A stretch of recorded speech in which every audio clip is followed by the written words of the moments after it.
لو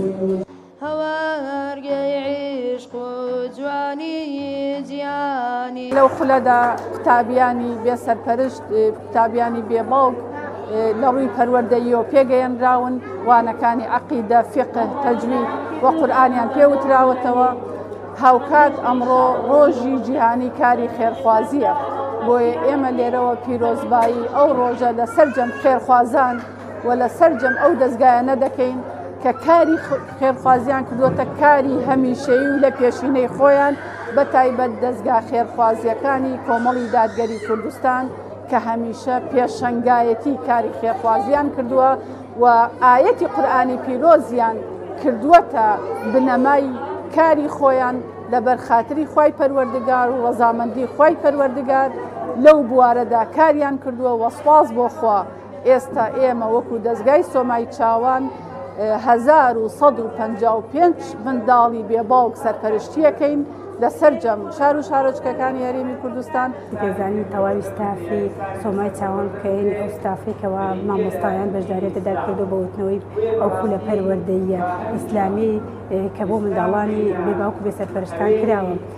جێگەی دەستخۆشی ئەمڕۆ ئەو منداڵە ساوبەشانە دەبینی کە پەروەردە کراون کە لەسەر دینی ئیسلام ئەم پەروەردە جوانە بۆ ئەم کۆمەڵگەی ئێمە زۆر زەرورە کە دەبینین لەم ڕۆژگارەدا منداڵانمان بەلای ئایپات و بەلای تۆڕە کۆمەڵایەتەکانەوە دەڕن بەڵام کە دەبینی خولێکی ئاوا پەروەردەی ئیسلامیانە دەکرێتەوە بۆ ئەو منداڵە چاوگەشانە جێگەی دەستخۆشیە. ئینشاڵڵا هیواداری کە ئەم مناڵانە بەردەوام بن لەسەر ئەم خولە پەروەردەیە جوانانە. ئینشاڵڵا ئەم جیلە کە دەبینین جیلێکی گەورە بەرهەم دێت ئەم جیلە دەبێتە داهاتی کۆمەڵگەمان. دڵخاڵی لە تۆ وەک بیابانان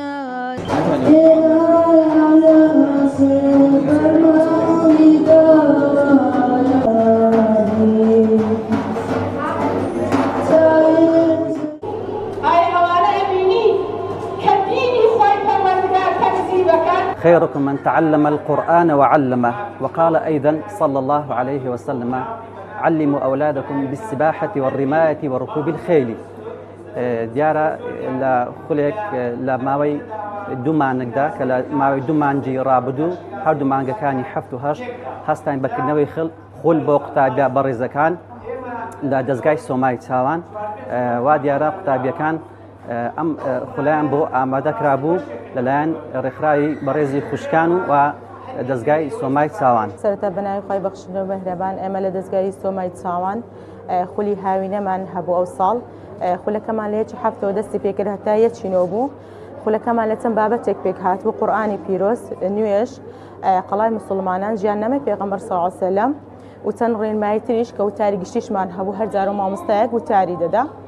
لەو خولەدا منداڵەکانمان فێری زۆر شت بوون. ئەمە خولی دستانەشمان هەبوو ئەوە درێژەی خولەکەمان بوو و ئینشاڵڵا بەردەوامیش دەبیتن.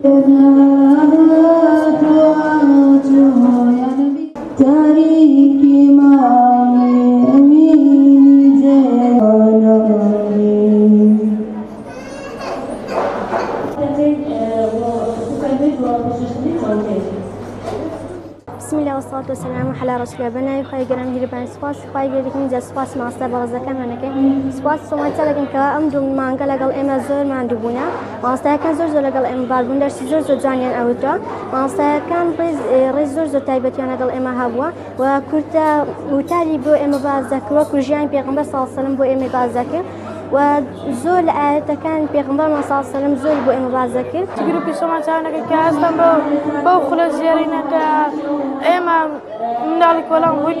فيرا قرآن وشتي زور باشكل زور زيادة سباس ما مستفيد ما فرمان لكن كأصلا بو خلا ككردي أنا بو من اللهني بباو زور باش من خلي دس خوشانه دكم كفيربوني قرآني خلي سوماي تاون دس خوش ما مستحقان دكم لسر دوي جانا مي بيغمبر صلى الله عليه وسلم وقلم مسلمانا زحمة وفكارينش دس خوشانه سوماي تاون كفلان لما كتبا خلي زور باش كما فير آداب روج دبين فير قرآن خيندن دبين زور باش الله رزوان هليان أمام فير روج آداب كرديا للعالمين وهم سلموا وأواني تكذيب دين خير ذاك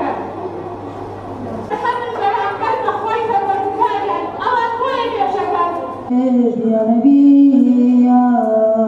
يا